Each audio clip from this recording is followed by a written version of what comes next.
Building वालों ने lift ठीक नहीं कराई ना, सच में नौकरी छोड़ दूंगी मैं।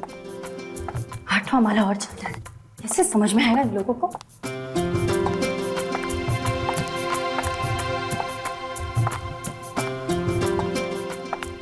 अभी तो इतना ऊपर आ जाना है। अरे शंपा, कल कैसे बर्तन साफ किए थे तूने? दाग तो सब वैसे के वैसे थे। अरे साहब, आपको कितनी बार बोला कि मेरे को महंगा वाला साबुन लाके दो, पर आप एक सुनते ही नहीं। अभी सस्ते वाले साबुन से ऐसे ही बर्तन साफ होंगे। अभी चलो हटो, जाने दो, मेरे को बहुत काम।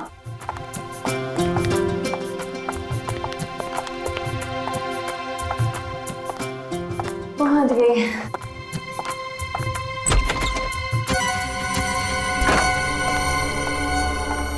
अरे बाप रे, बहुत देरी हो गई है। मेम साहब सो रही होगी, चाबी से दरवाजा खोल लेती हूँ।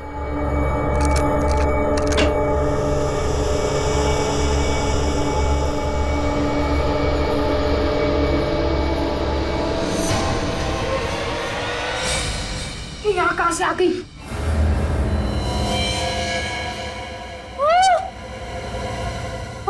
अरे इसको भी मार देते हैं। मेम साहब का खून हो गया। कोई है? बवाल हो जाएगा, भागते यहाँ से। और शायद वहां से आ रही है। खून कर दिया, देखिए ना। कोई है? रुको तुम लोग, जानी को फोन करता हूँ।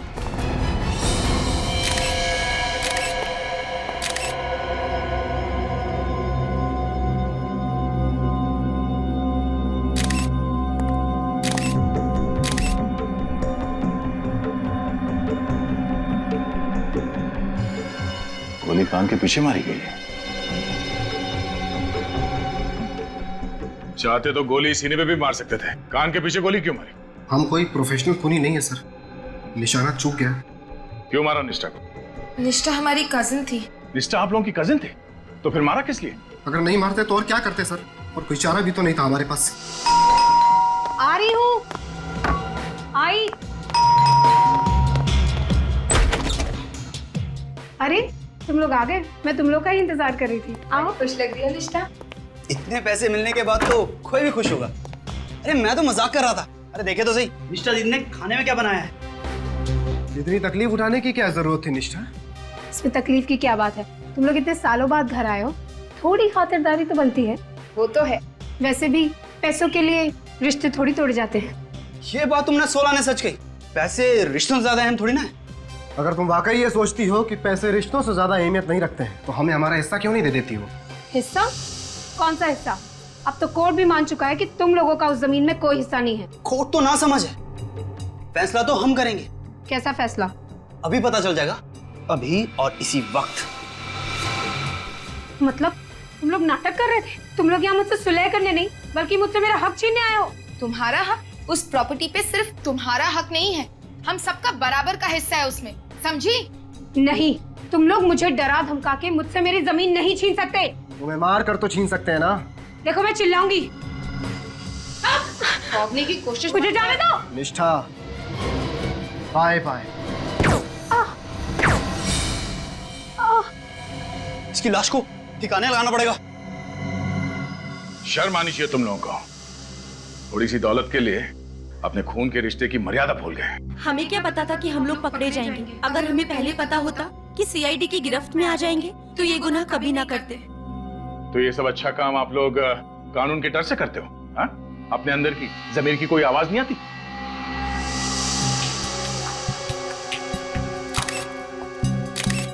सर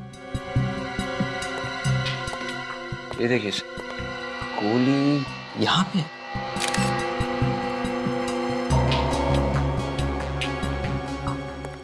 कितनी गोलियां चलाई आप लोगों ने? मालूम नहीं सर। मालूम नहीं मतलब? गोलियां तुम लोगों ने चलाई है, तुम लोगों को मालूम होना चाहिए। सर गन पे साइलेंसर लगा था, सोचा कि निष्ठा किसी भी कीमत पर बचनी नहीं चाहिए। बहुत ही घटिया प्लान था तुम लोगों का। तुमने ये भी नहीं सोचा कि सबसे पहला शक तुम लोगों के ऊपर जाएगा।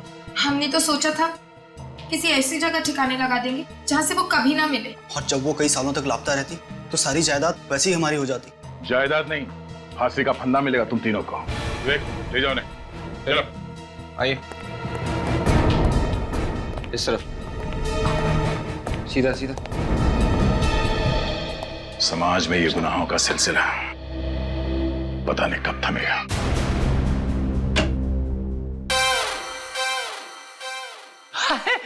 सालू के साहब, आप इतने परेशान क्यों हैं? ऐसी मुद्रा में आप अच्छे नहीं लगते। अपने आप से पूछो है सवाल। तुम्हारी वजह से परेशान हूं। मेरी वजह से? हाँ, तुम सब लोगों की वजह से परेशान हूं मैं।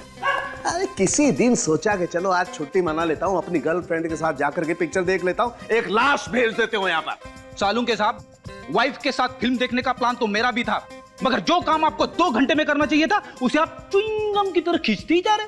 च्युइंगम की तरह खींच रहा हूं हैं? मैं देखो, अगर ये काम तुम्हें इतना आसान लगता है ना तो खुद आकर के कर लिया करो। चुप! मेरे कानों में से धुआं निकल रहा है, मैं फालतू की बात सुनना पसंद नहीं करता। अरे सालूम के साहब, मगर हुआ क्या है? ये तो सीधे सीधे ओपन और शट केस है। उन तीनों खूनियों ने भी अपना गुनाह कबूल कर लिया है। उन तीनों ने खून नहीं किया है। क्या? अब ये आप क्या कह रहे हो सर? उन तीनों खूनियों ने इसका खून नहीं किया? बच गई ना घंटी? आंखों के आगे धुआं छा गया। मेरी भी आंखों के आगे धुआं छा गया था जब मुझे पता लगा था। मैं एसीपी साहब को फोन करता हूँ। हाँ बुलाओ, सबको बुलाओ। चुप! बुलाओ सबको। आप रेडी? क्यों बुलाया? सर वो सालूम के साथ। मैं बताता हूँ बॉस क्यों बुलाया। बस आप लोगों को ये 2 गन सी मिली थी वहां पर? हाँ, और ये दोनों गन मोहित और वंश की है। पक्का? दूसरी कोई गन नहीं मिली? बिल्कुल। लेकिन ये पूछ क्यों रहा है तू सालूम के? एक बात निश्चित है बॉस, निष्ठा का खून उसके कजिन्स कर ही नहीं सकते, क्योंकि निष्ठा को गोली ना तो इस गन में से लगी है ना इस गन में से लगी है। मतलब निष्ठा को जो गोली लगी वो मोहित या फिर वंश के गन में से नहीं चली है, तो फिर किसके गन से चली? और वैसे भी सालूम के उस वक्त वहां पर इन तीनों के अलावा, मेरा मतलब है मोहित, वंश और रिया के अलावा कोई भी नहीं था यार। प्रद्युमन, मैं सिर्फ एक बात जानता हूं, इन दोनों गन्स में से जो गोली निकली है वो 0.22 कैलिबर की है। हाँ तो? मगर सर, निष्ठा के शरीर में से जो गोली मिली है वो अलग कैलिबर की है। अलग कैलिबर की मतलब ये कि वो गोली आम साधारण गोलियों से ज्यादा खतरनाक। एक बात और, निष्ठा के घाव को देख करके पता लगता है कि गोली इसे सीधी नहीं मारी गई। निष्ठा को गोली सीधे नहीं लगी है। कितनी दूरी से चलाई है गोली सालूम के? काफी पास से चलाई गई है सर। गन और निष्ठा के बीच की दूरी 6 फीट से ज्यादा नहीं रही होगी। निष्ठा को गोली सीधी नहीं लगी है, गोली 6 फुट से ज्यादा दूर से नहीं चली है, फिर गोली मोहित और वंश के गन में से भी नहीं चली है, तो फिर गोली चली कहां से और किसके गन से?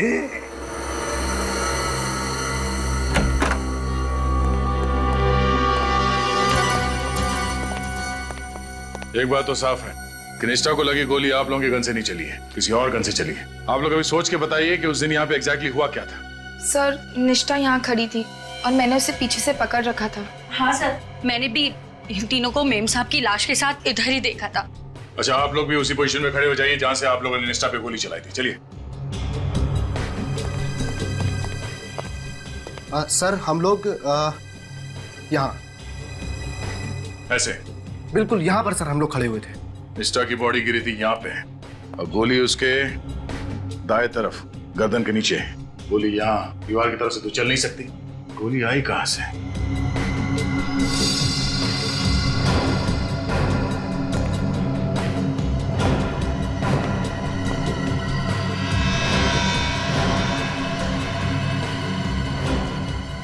ये ग्लास पहले से टूटा हुआ था? नहीं सर, जब हम घर में घुसे तो सब कुछ ठीक ठाक था।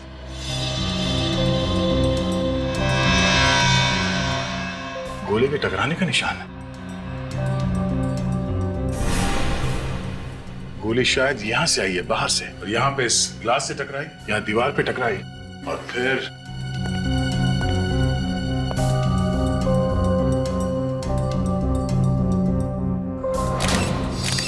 ये यहां से डिफ्लेक्ट होके शायद निष्ठा को लगी गर्दन पे। मतलब सर गोली इस तरफ से चली, मगर इस तरफ से कोई गोली कैसे चला सकता है? हो सकता है वो खूनी यहाँ ग्रिल पे कहीं लटका हो या फिर यहाँ भी छुप सकता है। और सर अगर वो खूनी यहाँ पे छुपा हुआ था तो उसे इस मेन दरवाजे से भागना पड़ता, और अगर ऐसी बात है तो इनमें से कोई ना कोई उसे जरूर देख लेता, मगर ऐसा हुआ ही नहीं है। ये देखो, ये गमला भी टूटा हुआ।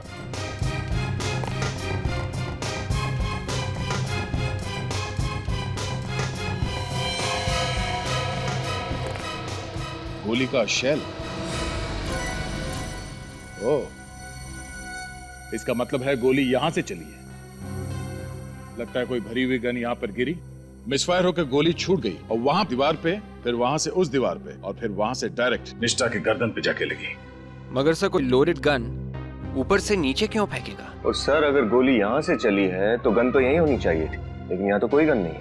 ये बात तो है, यहाँ पे ऐसा कुछ हुआ है जो हमें दिख नहीं रहा है। क्या ये निष्ठा के फ्लैट के ऊपर यहाँ 10वें और 11वें माले पे कौन रहता है? सर 10वें माले पे मनन और शिमोना रहता है सर। उनकी नई नई शादी हुई है, बड़े ही प्यारे बच्चे हैं। और 11वें माले पर सर वो आखोश रहता है, बड़ा ही बदतमीज और खड़ूस किस्म का आदमी है। पहले इनसे मिल लेते हैं। जी सर।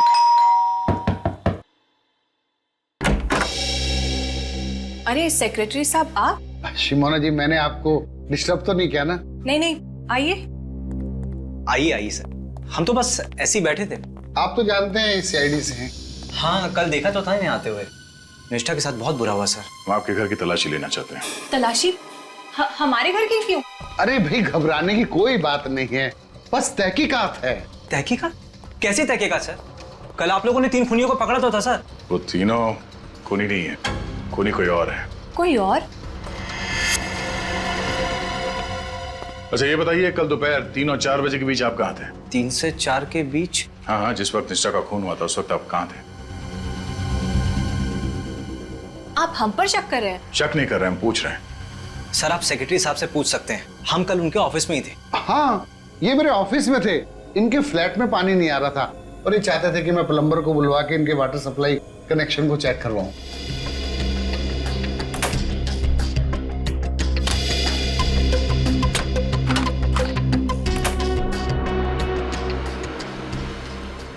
आपने ये बात हमें पहले क्यों नहीं बताई? सर आपने पूछा नहीं और मैं भी कामों में उलझा रहा।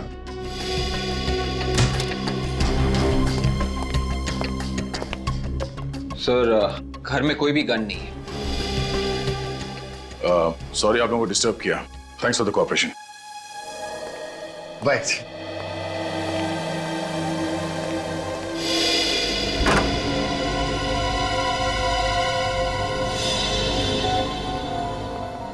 सर इस फ्लैट के ऊपर और कोई फ्लैट बचा नहीं है। शायद वो गन इसी फ्लैट की खिड़की में से गिराई होगी। चलो यहाँ भी देख लेते हैं। अरे सर एक मिनट, सर इस फ्लैट को आप शाम को नहीं देख सकते? क्यों? अभी देखने में क्या प्रॉब्लम? सर इस फ्लैट का मालिक है आघोष, बड़ा ही बदतमीज किस्म का आदमी है। दोपहर में उसको कोई परेशान करे ना तो उसे बड़ा गुस्सा आता। अच्छा हाँ सर। जरा हम भी देखें कितना गुस्सा आता है इसे।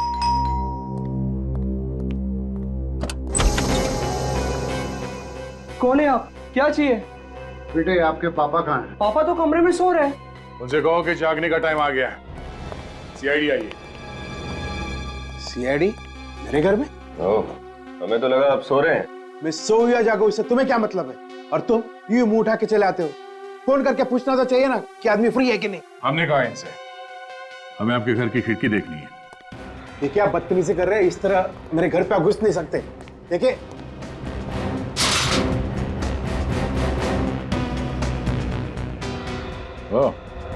आपकी खिड़की तो एकदम खुली है, यहाँ से गन नीचे गिर सकती है। आप कहना क्या चाहते हैं? विनीत, विवेक, तलाशी लो।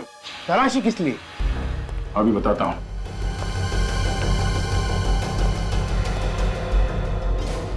हमें शक है कि निष्ठा का खून आप ही के घर के खिड़की से हुआ है। मेरे खिड़की से? हाँ। निष्ठा का खून तो उसके कजिन्स ने किया है ना? कल आप लोग तो उन्हें साथ ले गए थे। नहीं, निष्ठा का खून उसके कजिन्स ने नहीं किया।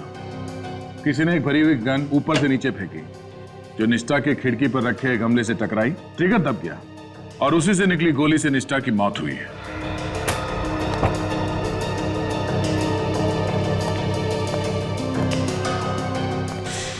आपको क्या लगता है कि गन मैंने फेंकी थी? मेरे पास कोई गन नहीं है। सर, गन नहीं मिली। अब तो आपको यकीन हुआ ना? अच्छा ये बताइए कि कल दोपहर 3 और 4 बजे के बीच आप क्या कर रहे थे? This is ridiculous. अब भी आप मुझ पे शक कर रहे हैं? आपने शायद ठीक से सुना नहीं, मैंने आपसे क्या पूछा। कल दोपहर 3 और 4 बजे के बीच आप कहां पर थे? मैं सो रहा था गहरी नींद में। और तुम क्या कर रहे थे? सर मैं तो टीवी पे म्यूजिक चैनल देख रहा था सर। टीवी पे म्यूजिक चैनल देख रहे थे? धीमे वॉल्यूम में देख रहे थे या तेज वॉल्यूम? इससे आपको क्या मतलब है? मैंने सवाल इससे पूछा है, आपसे नहीं। बताओ। सर रॉक म्यूजिक तो तेज आवाज में ही देखते हैं ना। कमाल है, तेज वॉल्यूम में तुम रॉक म्यूजिक देख रहे थे और आप बड़े आराम से सो रहे थे। आप डिस्टर्ब नहीं हुए? हाँ, नहीं हुआ। अगर दोबारा आप लोगों ने मुझे बदनाम करने की कोशिश की तो मैं मीडिया को बुला के तुम सबको बदनाम कर दूंगा। अच्छा, अगर निष्ठा के खून में तुम्हारा हाथ हुआ तो चलो।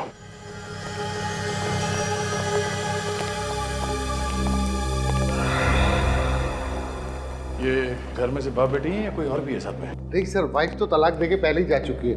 एक नौकरानी है सर, धान्या, वो उन दोनों के साथ रहती है। 24 घंटे साथ में रहते? जी सर। लेकिन अभी तो घर पे कहीं दिखाई नहीं दी वो। सर बाजार की होगी। किसानिया से बाद में मिलते हैं। सिर्फ छत बची है, गन वहां से भी गिर सकती है।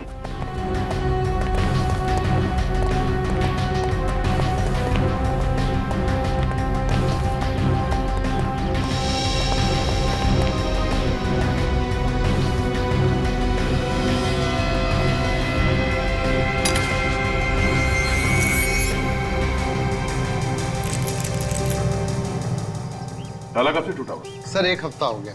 और आपने इसे बदलने की जरूरत नहीं समझी? मैं सोच ही रहा था बदलवाने का। और इससे पहले आप बदल पाते, उन्हीं ने अपना काम कर दिया।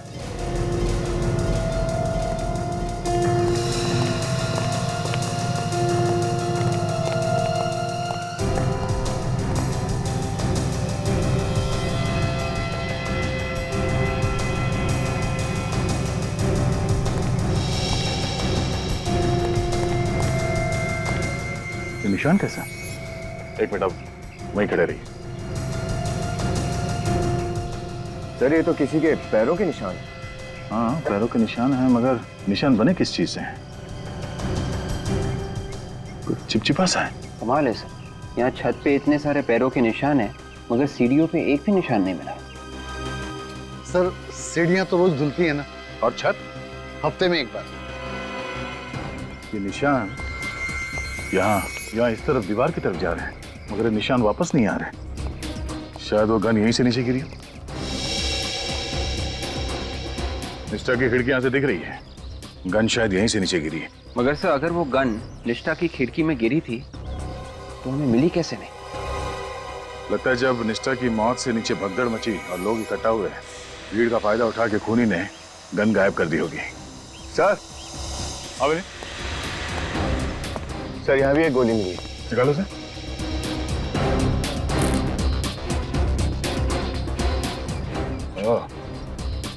सिर्फ निष्ठा के घर पे एक गोली नहीं चली, यहाँ छत पर भी गोली चली है। इसका मतलब ये है सर, यहाँ एक नहीं 2 खून हुए होंगे। मतलब सर निष्ठा का खून गलती से हुआ था, खूनी यहाँ पे किसी और पे गोली चला रहा था, उसके हाथ से गन गिरी, निष्ठा की खिड़की में जाके गमले पे लगी और गोली चलने की वजह से निष्ठा का खून हो गया। लगता कुछ ऐसा ही है। पहले हमें ये पता करना होगा कि यहाँ पे जो गोली चली है उससे किसी की मौत हुई है या नहीं, और अगर हुई है तो किसकी, और उसकी लाश कहाँ है। रिक, इन पैरों के निशान को उठा लो, डॉक्टर सालों के ही बताएंगे कि पैरों के निशान है किसके। सर अगर वाकई यहाँ पर भी एक खून हुआ है तो लाश कहाँ छुपाई होगी उसने? खूनी उसी वक्त लाश को तो नीचे नहीं लेके गया होगा, क्योंकि लिफ्ट बंद थी और नीचे निष्ठा की मौत की वजह से काफी लोग इकट्ठा हो गए थे। तो सर उसने रात होने का इंतजार किया होगा और रात होने के बाद ही वो उस लाश को इस बिल्डिंग से बाहर लेकर गया होगा। सुनिए, कल रात को नीचे गेट पे कौन सा वॉचमैन ड्यूटी पे था? सर बांगा। वैसे तो वो 7 बजे आता है, आप कहो तो मैं अभी बुला दूं? नहीं, उसे हम रात को ही मिल लेंगे। पहले इस पैरों के निशान का राज तो खुल जाए। बॉस, अब धुंध एकदम साफ हो गई। टेरेस पर से आप लोगों को जो गोली मिली थी वो उस गोली से एकदम मैच करती है जो हमें इस निष्ठा की बॉडी में से मिली। एक्सीलेंट साळुंखे, कैसे पता चला?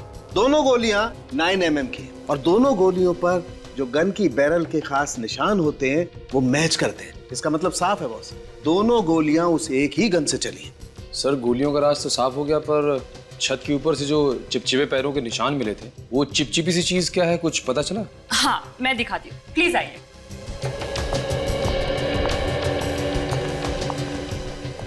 ये देखिए सर, ये है वो चीज। देखिए कैसे पानी के ऊपर तैर रही है। हाँ, ये तो किसी तेल की तरह लगता है। सरसों का तेल सर, जो खाना बनाने में इस्तेमाल होता है। सरसों का तेल? मगर सर कोई आदमी अपने पैर सरसों के तेल में डुबाकर छत पे क्यों जाएगा? सरसों का तेल? सरसों का? तो क्या वो पैरों के निशान उस खूनी के हैं या फिर किसी और का भी शिकार हुआ है? जिस वक्त निष्ठा की मौत हुई थी, मगर किसकी मौत हुई होगी? और फिर वो गन भी तो नहीं मिली है। वो गन जिससे निष्ठा का खून हुआ है, वो गन कहां है?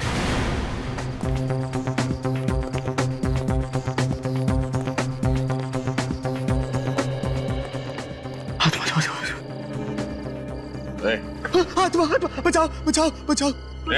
एक आत्मा क्या? माफ करना साहब, मैं डर गया था। इतना डर लगता है तुम्हें तो रात की ड्यूटी कैसे करते हो तुम? हाँ साहब, मैं तो ये ड्यूटी करना नहीं चाहता। मैंने सेक्रेटरी साहब को बोल दिया है कि कोई दूसरा वॉचमैन ढूंढ ले। तो वॉचमैन जब आएगा तब आएगा, अभी तो ड्यूटी पे तुम ही हो ना? हाँ साहब। और कल रात को भी ड्यूटी पे तुम ही थे। कल की रात की तो बात ही मत करो साहब। कल की रात तो मैं इतना डर गया था कि दिल का दौरा पड़ने से मेरी मौत भी हो सकती थी। क्या हुआ था कल रात? कल रात इंटरकॉम से मुझे एक आत्मा का फोन आया था साहब।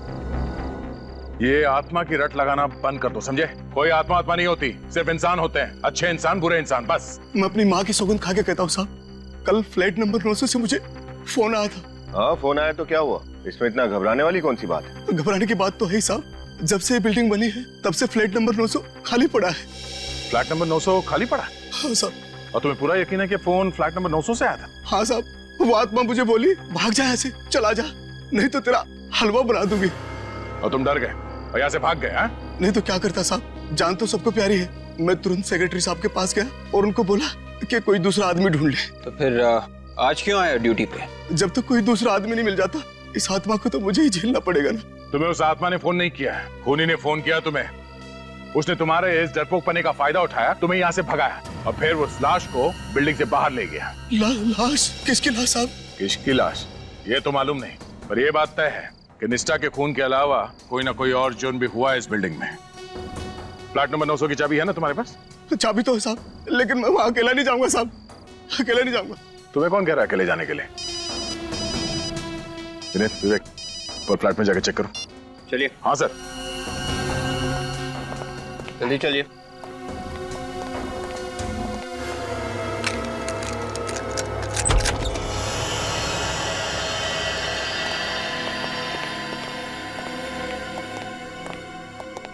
देखो साहब, ये फ्लैट तो सालों से बंद पड़ा है। यहाँ कोई इंसान तो क्या, कोई कबूतर तक नहीं आता। कोई ना कोई कबूतर तो आया है यहाँ।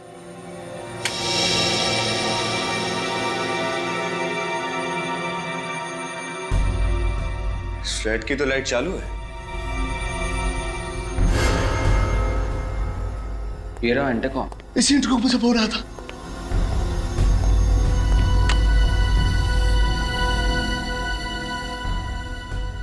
इंटरकॉम भी चल रहा है। एक बात समझ में नहीं आ रही कि ये बंद फ्लैट में बिजली और इंटरकॉम कहां से आए? ये पानी टपकने की आवाज है।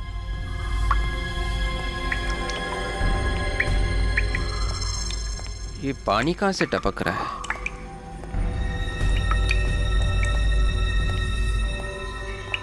ओह,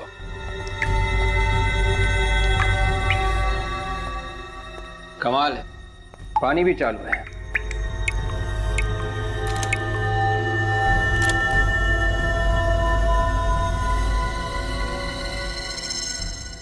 ये क्या है?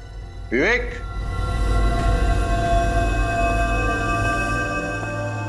कुछ मिला? हाँ, ये देखो। ये तो आगोश की घड़ी का टुकड़ा लग रहा है। अगर दोबारा आप लोगों ने मुझे बदनाम करने की कोशिश की तो मैं मीडिया को बुला के तुम सबको बदनाम कर दूंगा।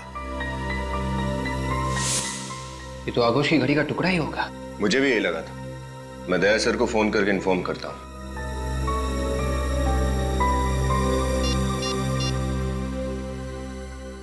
हेलो दया सर। इसकी सहमत है कि इस वक्त मेरे घर की घंटी बजा रहे हैं। आप लोग, ये कोई वक्त है किसी शरीफ के घर पे आने का? शरीफों के नहीं, मगर बदमाशों के घर तो आया जा सकता है ना। What nonsense. एक तो आधी रात को मुझे नींद से जगा दिया और मेरे ही घर पे आके मेरी बेइज्जती कर रहे हो। तकलीफ के लिए माफी चाहते हैं। वो ऐसा है कि हम आपके लिए एक तोहफा लाए हैं। कैसा तोहफा? जरा अपनी घड़ी दिखाइए, रिस्ट वॉच। क्यों? दिखाइए तो सही। बिना घड़ी के तोहफा दिखाने में मजा नहीं आएगा। कौन है पापा? गुड मॉर्निंग बेटा। CID uncle. बेटा ड्रॉर में से जरा मेरी घड़ी लेकर आना। हाँ पापा, लेकर आ। जल्दी लो।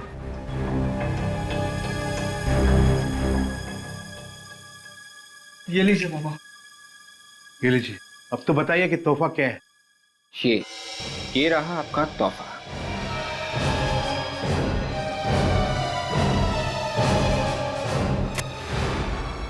सर, ये तो मेरी घड़ी का है। शुक्र है आपने माना तो सही कि आप ही की गाड़ी का है, वरना हमें तो लगा था कि आप बोलोगे आपका है ही नहीं। मैं क्यों कहूँ कि मेरा नहीं है? क्योंकि पिन हमें फ्लैट नंबर 900 से मिला है। Flat number 900? ये वहाँ कैसे पहुंचा? कल रात आप वहां के इंटरकॉम से फोन करने गए थे, आत्मा बन के। शायद उसी दौरान गिर गया होगा। What nonsense! मैं वहाँ क्यों फोन करने जाऊँ? मेरे घर पे इंटरकॉम नहीं है क्या? रसोई का है। क्यों? खाना बनाने का इरादा है? You want to have dinner here? अभी पता चल जाएगा। सुनिए, हेलो, सुनिए, हेलो।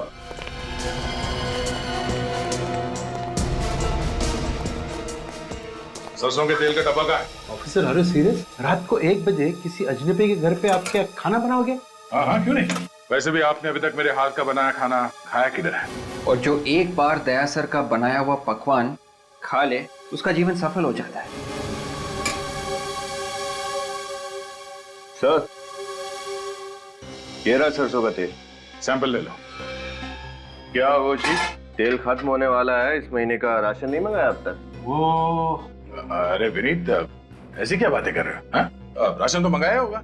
ये तेल किसी ने गिरा तो नहीं दिया? हाँ?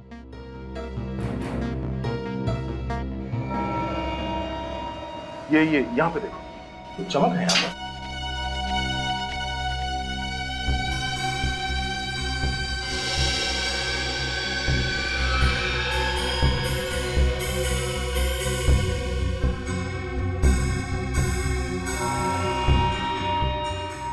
ये देखिए सर। मतलब तेल यहीं गिरा है? ये तो मेरी नौकरानी धान्या ने गिराई होगी। लेकिन क्या सरसों का तेल किचन में गिरना क्या जुर्म है? अब जुर्म है या नहीं, इसका जवाब धानिया ही देगी। बुलाओ जरा उसे। वो इस वक्त यहाँ पर नहीं है। यहाँ नहीं है? मगर वो तो इसी घर में रहती ना आप लोग के साथ में। रहती तो ये पर है। सर, दरअसल बात यह है कि कल जमीन पर उसने तेल गिरा दिया था और इसी वजह से मेरे पापा ने उसे बहुत जोर से डांट दिया सर। फिर सर वो रोने लगी और घर से चली गई सर। और अब तक वापस नहीं आई। तो आप लोगों ने पता करने की कोशिश नहीं की कि कहाँ गई है वो? कैसे पता करता? उसके पास तो मोबाइल नहीं है और उसका घर का सही एड्रेस हमारे पास नहीं है। कहानी अच्छी है। कहानी नहीं है, सच्चाई है। सच्चाई तो ये है कि कल दोपहर धान्या अपने तेल में डूबे हुए पैर को लेके ऊपर छत पर गई और वहां पे तुमने उसका खून कर दिया। What? हाँ, उसके बाद तुम्हारी गन नीचे गिरी और उसी भरी हुई गन की वजह से निष्ठा का खून भी हो गया। ये क्या बकवास कर रहे हैं आप? मैं धान्या को क्यों मारूंगा? यही पूछने के लिए हम भी आए हैं, क्यों मारा उसे तुमने? हा? मैंने धान्या को नहीं मारा, लेकिन आप कैसे कह सकते हैं कि धान्या मर गई? क्या आपको इसकी लाश मिली है? हाँ अंकल, मेरे पापा किसी का खून नहीं कर सकते। जरूर धान्या कहीं चली गई होगी। जब तक ये पता नहीं चल जाता कि धान्या मर चुकी है या लापता है, आप हमारे साथ ही रहेंगे। चलिए। ये क्या कर रहे हैं आप? विवेक, ये चलो ना। Yes sir. आप ऐसे नहीं कर सकते। चलिए। लेकिन अरे पापा, कहाँ ले जा रहे हो मेरे पापा को? अरे सर, मेरे पापा निर्दोष है, उन्होंने किसी को नहीं मारा सर, यकीन कीजिए मेरा।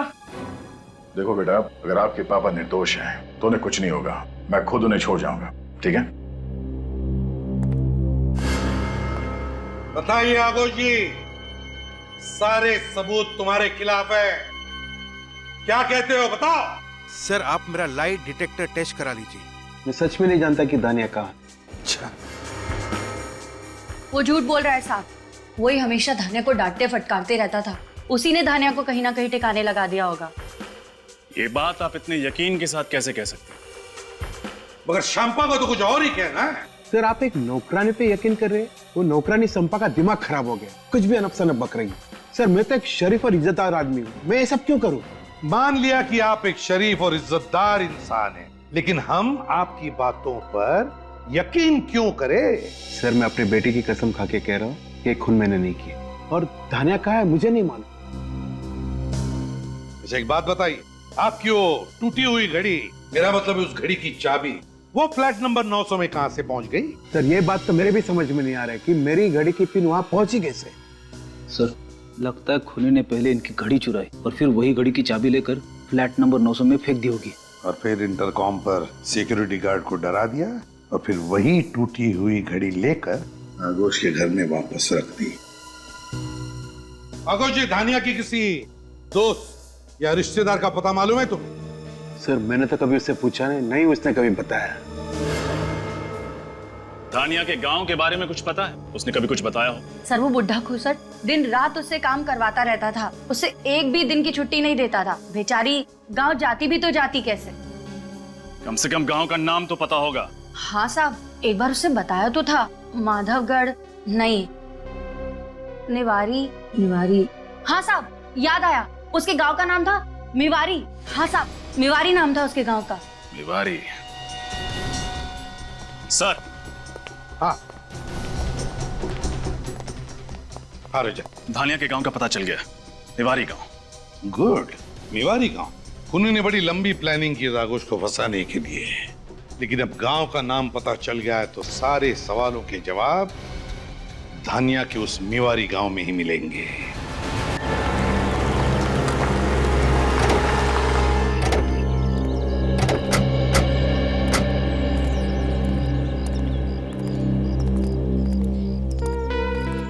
लगता है आप लोग रास्ता भटक गए हैं। कहाँ जाना है आपको? नहीं, हम लोग बिल्कुल ठीक जगह पहुंचे। हमें कुछ पूछताछ करनी है। पूछताछ? आप लोग पुलिस वाले हैं? हम सीआईडी मुंबई। सीआईडी मुंबई? जी। किसे ढूंढ रहे हैं आप? इस स्केच को ध्यान से देखिए। इस लड़की को पहचानते हैं आप? ये तो धानिया है ना? बिल्कुल ठीक, धानिया। आप बता सकते हैं इसका घर कहाँ पे है? साहब उस तरफ आइए। ये रहा धानिया का घर साहब। जी सर।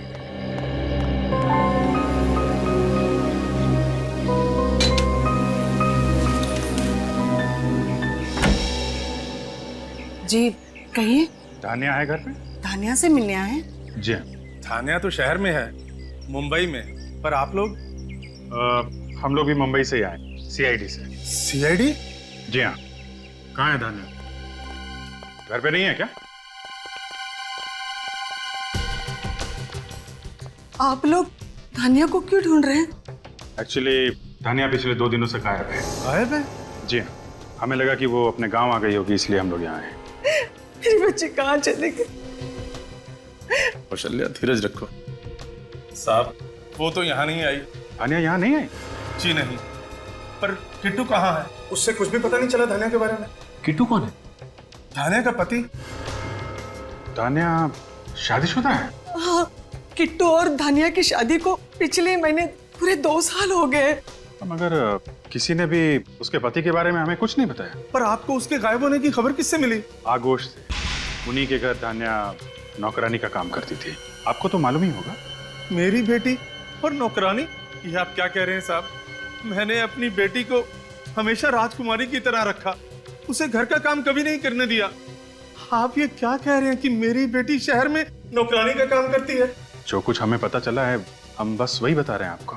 अगर मुझे पहले पता होता कि शहर जाकर मेरी बेटी धानिया की ऐसी दुर्दशा हो जाएगी तो मैं उसे शहर कभी ना जाने देती, इस गांव से कभी नहीं। अच्छा ये बताइए, क्या धानिया पिछले 2 साल से मुंबई में ही रह रही थी? नहीं, शादी के 2 साल हो जाने के बावजूद वो उसे साथ नहीं लेके जा रहा था। हर बार टाल देता था वो। पिछले महीने मैंने उसे साफ साफ कह दिया कि गांव वाले तरह तरह की बातें कर रहे हैं, इस बार तुम्हें उसे साथ लेकर जाना ही पड़ेगा। किट्टू, इस किट्टू की कोई तस्वीर है आपके पास? हाँ, मैं अभी लाती हूँ। प्लीज।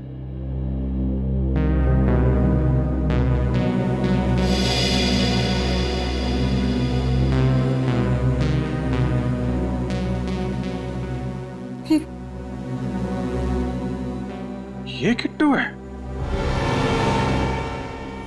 My God. क्या ये सब करना जरूरी है ऑफिस? जरूरी नहीं होता तो हम लोग यहाँ आते नहीं। बात क्या है सर? आपने हम सबको यहाँ क्यों बुलाया? बताते हैं। सचिन, बिल्डिंग के सारे लोग आ गए? हाँ सर, सारे के सारे लोग यहाँ। हमने आप लोगों को यहाँ पे इसलिए बुलाया है, जिस दिन यहाँ निष्ठा का खून हुआ उसी वक्त बिल्डिंग के अंदर एक और खून हुआ है। एक खून और, मगर किसका सर? धान्या का। धान्या भाई जो आघोष क्या काम करती है? जी हाँ भाई। सर मतलब धान्या गायब नहीं हुई, उसका खून हो गया? जी हाँ, उसका खून हुआ है।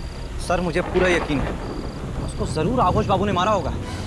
तमीज से बात करो, मेरे पापा उससे क्यों मारेंगे? हाँ, अरे क्यों नहीं मार सकते? कितना गुस्सा आता है उन्हें, मार दिया होगा गुस्से में। सर अगर मेरे पापा के खिलाफ एक शब्द और भी कहा ना तो मैं तुम्हें मार दूंगा। सीआईडी के सामने मरने मारने की बात नहीं कर, बच्चे हो ना, बच्चे की तरह रहो। फिर सर धान्या का खून उसी दौरान हुआ जब निष्ठा का खून हुआ था, तो उसकी लाश कहाँ गई? उसकी लाश को किसी ने देखा क्यों नहीं? उसकी लाश हमें मिल गई है। मिल गई है? जी हाँ, और आप लोग कल सुबह 9 बजे प्रीतम नगर वाले मुर्दाघर में आएंगे उसकी लाश को पहचानने के लिए। एक लाश को पहचानने के लिए हम सबको आना है? जी हाँ, सबको आना। लेकिन अभी अभी आपने कहा कि आपको पता है वो लाश उसकी है, तो पहचान के करेंगे क्या? फॉर्मेलिटी है, पूरी तो करनी पड़ेगी। आप सब लोग सुबह 9 बजे आएंगे, उसे पहचान के एक पेपर पे साइन करेंगे। कल 9 बजे शाम।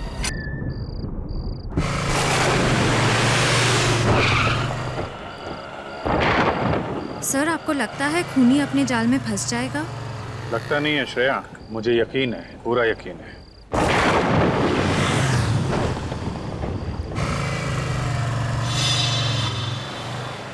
सर आपका तीर सही निशाने पे लगा। चलो देखो कहाँ जा रहा है।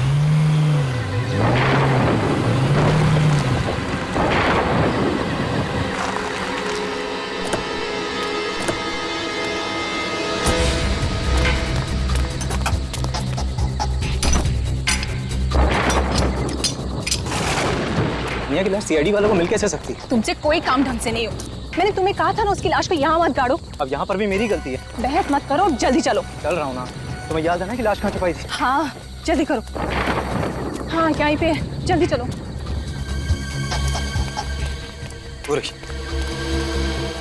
ये पकड़ो, जल्दी जल्दी मिट्टी निकालो।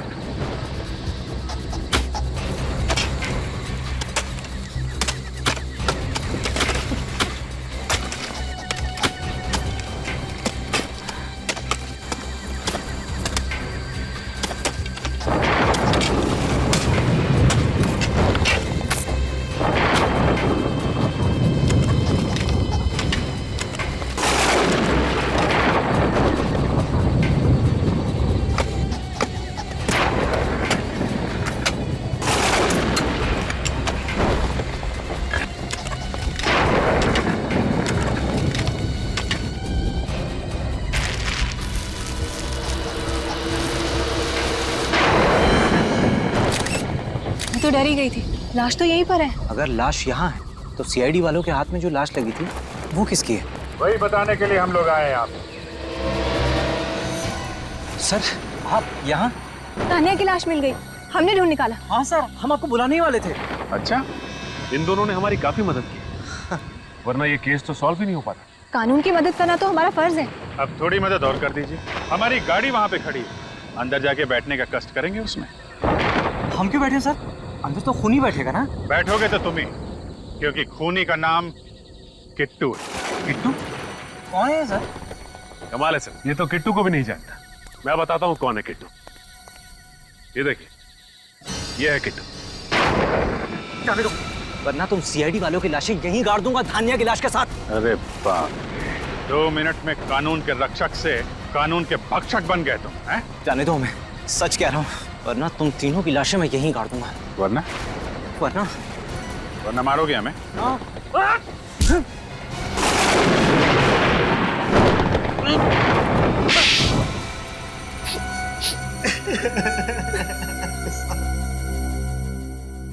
मैं ही किट्टू सर, मैं ही किट्टू। मैं धान्या से शादी नहीं करना चाहता था सर, घर वालों ने जबरदस्ती उसे मेरे गले बांध दी। वाह रे वाह, क्या वजह थी खून करने की? वाह, अगर शादी नहीं करनी थी तो इनकार कर देते। अगर इनकार करता तो पिताजी मुझे अपनी जायदाद से बेदखल कर देते। 1 रुपया तक नहीं मिलता मुझे। और इसीलिए तुम दोनों ने प्लान बनाया धानिया को रास्ते से हटाने का। हाँ, पहले हमने उसे आगोश के घर में नौकरानी का काम दिलवाया ताकि वो हमारी नजरों के सामने रहे। हाँ, और फिर एक दिन मौका पाकर हमने आघोष बाबू की घड़ी की चाबी चुरा ली ताकि खून का सारा इल्जाम हम आघोष बाबू के सर डाल सके। और फिर सोसाइटी के सेक्रेटरी के पास जाकर झूठ बोल दिया उसे कि फ्लैट में पानी नहीं आ रहा है, ताकि हम छत में पानी चेक करने के बहाने जाएं और वहीं धान्या का काम तमाम कर दें। इसलिए हमने धान्या को ऊपर बुलाया था। ज्यादा इंतजार तो नहीं कराया मैंने। तुम्हारे इंतजार की तो मुझे आदत पड़ गई है। पहले गांव में 2 साल इंतजार कराया, अब शहर में आकर भी मुझे उसी हक का इंतजार है जिसके लिए मैंने तुमसे शादी की थी। ऐसा? तुम्हारी बीवी होने का हक। वो हक सिर्फ और सिर्फ शिमोना का है, समझी? अगर तुम्हें उसी को बीवी बनाना था तो तुमने मुझसे शादी क्यों की? क्यों मेरी जिंदगी बर्बाद कर दी? मैं तुमसे कोई शादी वादी करने वाला नहीं था। जो कुछ किया वो सिर्फ अपने घर वालों के दबाव में आकर, समझी? अगर ऐसा ही है तो छोड़ दो मुझे। मैं अब एक नौकरानी की अपमान भरी जिंदगी और नहीं जी सकती। देखो, तुम्हारी किस्मत की रेखाओं में जो लिखा है ना, यही तुम्हारी जिंदगी है। और अगर अपनी तकदीर के साथ समझौता करने की कोशिश की तो अंजाम अच्छा नहीं होगा। बस मैं अब अपनी जिंदगी के साथ और कोई समझौता नहीं करूंगी। वापस गांव जाकर एक नई जिंदगी शुरू करूंगी। और मौत के साथ क्या समझौता करोगी? मौत? किसकी मौत? क्या मतलब है तुम्हारा? तुम यहाँ से अब अपने गांव नहीं, कहीं और जाओगे। छोड़ दो मुझे, मैं सबको बता दूंगी। तो तुम्हें मत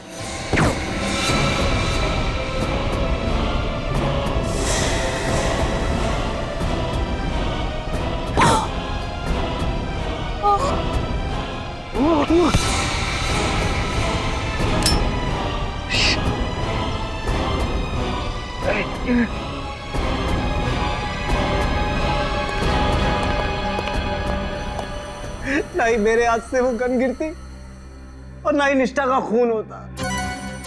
निष्ठा का खून तो होना ही था, तुम्हारी गन से नहीं तो मोहित या वंश की गन से। एक तरह से निष्ठा की मौत का हमें फायदा ही मिला था। उस दौरान मची भगदड़ में मैं जल्दी से बिल्डिंग के नीचे गई और गन उठा ली। और फिर मुझे धानिया की लाश को छत पर छुपाने का मौका मिल गया। और फिर तुम रात का इंतजार करते रहे धानिया की लाश को ठिकाने लगाने के लिए। हाँ सर। अपने स्वार्थ के लिए तुमने 2 मासूम लड़कियों की जानें ली। क्यों? क्या हक था तुम्हें?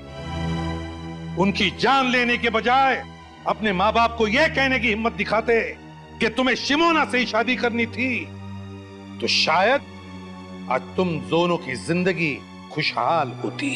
अब तो तुम्हारी किस्मत में सिर्फ 2 ही चीजें हैं, सिर्फ 2, जेल की काल कोठरी और फांसी का फंदा।